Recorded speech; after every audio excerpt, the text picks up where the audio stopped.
Hello guys, welcome back to my channel Shatabdi's kitchen and blog. কেমন আছো তোমরা সবাই? আশা করি তোমরা সবাই খুব ভালো আছো।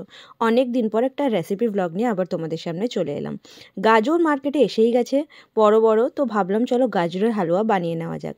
25শে ডিসেম্বর মানে 25th অফ ডিসেম্বর আমি প্রতি বছরই গাজরের হালুয়াটা বানাই। তো এখানে দেখতেই পাচ্ছ আমি এতগুলো গাজর অলরেডি এখানে করে নিয়েছিলাম। তো বাচ্চাদের একটু মন হচ্ছিল ওরাও করবে, তো তাই জন্য রিয়াকে আর চিকুকে দিলাম। ওরাও একটুখানি গাজরগুলো গ্রেট করে দিল।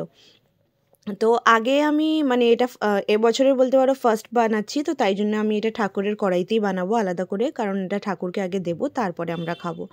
তো আগে ভেবেছিলাম 31স্টে বানাবো, বাট 31স্টে না বানিয়ে আমি 25th এটা বানালাম, যেহেতু প্রতি বছরই বানাই, একটু একটু হলেও অল্প একটুই বানাই। তো বেশি গাজর নিয়ে এখানে 1 কিলো মতনই গাজর আছে, অল্পই বানাচ্ছি, বেশি কোয়ান্টিটি করছি না। তো এখানে আগে কড়াইতে নিয়ে নিলাম ঘি।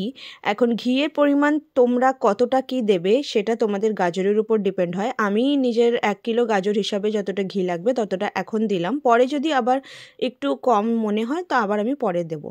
তো এখানে তোমরা চাইলে কিশমিশও অ্যাড করতে পারো, বাদাম অ্যাড করতে পারো। আমি এখানে শুধু কাজু দিয়েছি, আর কিছু কাজু আমি মাঝখান থেকে ভেঙে দিয়েছি, আর কিছু একটু সাবুত রেখেছি। এটাকে ভালো করে আগে ফ্রাই করে নিলাম, এটাতে ফ্লেভারটা না খুব ভালো আসে, কাজুর টেস্টটা খুব ভালো আসে খেতে। তো এরপরে আমি সেম ঘিতে অ্যাড করে দিলাম সব গাজরগুলো গ্রেট করা। তো দেখতেই পাচ্ছ বেশি গাজর নেই, অল্পই গাজর আছে, বাট তাও আমাদের 2-3 দিন আরামসে এটা ডেলি যদি খাওয়া যায় তো 2-3 দিন আরামসে বাচ্চারা বসে বসে খেয়েছে, যেহেতু আমি ব্লগটা পরে ডালছি।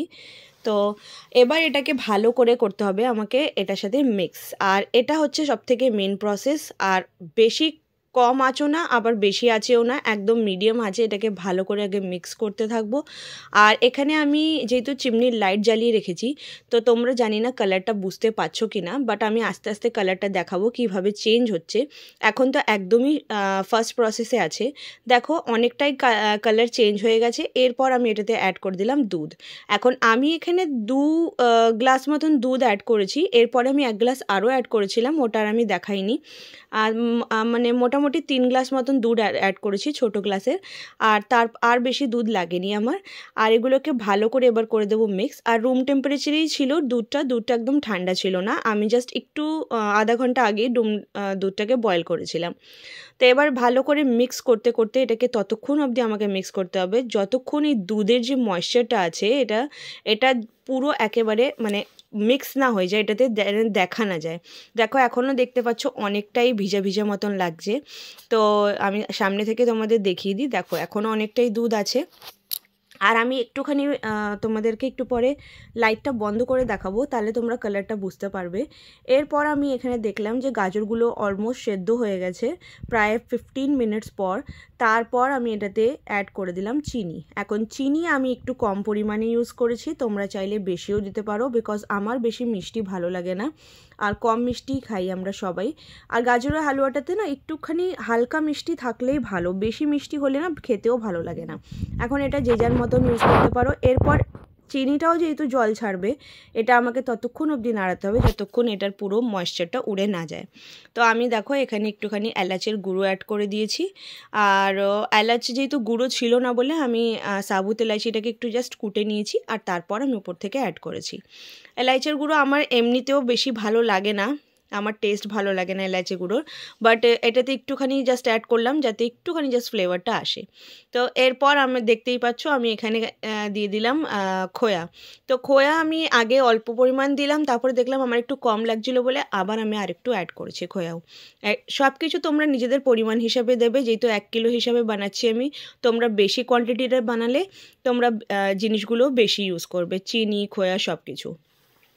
আর এটা আমি বিনা খোয়াতেও অনেকবার বানিয়ে থেকেছি, আমি এটাতে ঘরের তৈরি মালাই দিই, কিন্তু অনেক সময় আমি আগেও বানিয়েছি, ওটাও খেতে খুব দারুণ লাগে।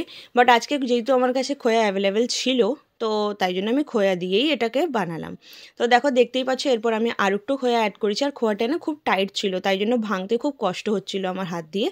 তো বাট এটা তো ইজিলি মেল্ট হয়ে যায় দিলেই গরমে। এবার আমি তোমাদেরকে জাস্ট একটুখানি এটা লাইটটা বন্ধ করে দেখাচ্ছি যে এটা দেখতে কেমন লাগছে। এটার কালারটা কিন্তু খুবই রেডিশ টাইপের এসে গেছে, বাট এখানে লাইটের জন্য অনেকটাই কালারটা এরম লাগছে। আর একটুখানি উপর থেকে ঘি অ্যাড করলাম, আমার একটু শুকনো শুকনো মতন লাগছিল তাই জন্য। আর বেশি এখনও হয়নি, এটা এখনও প্রায় অনেকক্ষণ এটাকে আমি নাড়াবো। নাড়ানোর পর যখন দেখবো একদম মানে কড়াই ছেড়ে দিয়েছে পুরোভাবে, ঘি দেখা যাচ্ছে, তখন আমি এটাকে বন্ধ করে দেবো। আর গাজরের হালুয়া যতটা ঘি দেবে ততই ভালো লাগে, টেস্ট ভালো লাগে জানো। এই দেখো লাইট বন্ধ করার পর তোমরা কালার দেখতেই পাচ্ছ এখন কত সুন্দর লাগছে। আর ঘি দেখো একদম সাইড দিয়ে ঘিগুলোও দেখা যাচ্ছে যে, তো একটুখানি ঘি না দিলে ভালো লাগে না। তো চলো এবার আবার লাইটটা অন করে নিলাম, যেহেতু ভিডিও বানাতে একটু কষ্ট হয়। এরপর আমি অ্যাড করে দিচ্ছি এখানে যে ভেজে রাখা কাজুগুলো। তো কাজুগুলোও দিয়ে দিচ্ছি। আর কাজু অ্যাড করে আর বেশিক্ষণ সময় লাগবে না, জাস্ট একটুখানি নাড়াবো। আর এটাকে সবার আগে উঠাবো আমি নিজের কানহাজির জন্য, যেহেতু বললাম যেমন ফার্স্ট টাইম বানালাম এবছরে, তো তাই জন্য কানহাজির জন্য উঠিয়ে কানহাজিকে আগে দিয়ে তারপরে আমি সার্ভ করে তোমাদেরকে দেখাচ্ছি। তো চলো এখানে আমি কানহাজির জন্য উঠিয়ে নিয়েছি, আগে কানহাজিকে দিয়ে আসি। আর এক বাটিতে আর একটা উঠিয়েছি, যেটা তোমাদেরকে সার্ভ করে আমি দেখাবো যে আমি কি করে সার্ভ করি এটা। আগে আমার কানহাজি খেয়ে নিক এখানে, যেহেতু একটু গরম গরম আছে তাই জন্য জাস্ট একটু 2 মিনিট রেখে তারপরেই দিয়েছিলাম। তো এরপর আমি উপর থেকে এর মধ্যে অল্প একটু খোয়া অ্যাড করলাম আর গরম গরম এটাকে সার্ভ করলাম। খোয়া উপর থেকে দিলে টেস্টটা ভালো লাগে, খোয়ার টেস্টটা মুখে আসে, তো ওটা সুন্দর লাগে খেতে। তো রেসিপিটা তোমাদের কেমন লাগলো একবার নিশ্চয়ই জানিও। আর তোমরা কিভাবে গাজরের হালুয়া বানাও আমাকে কিন্তু কমেন্ট করতে একদম ভুলো না।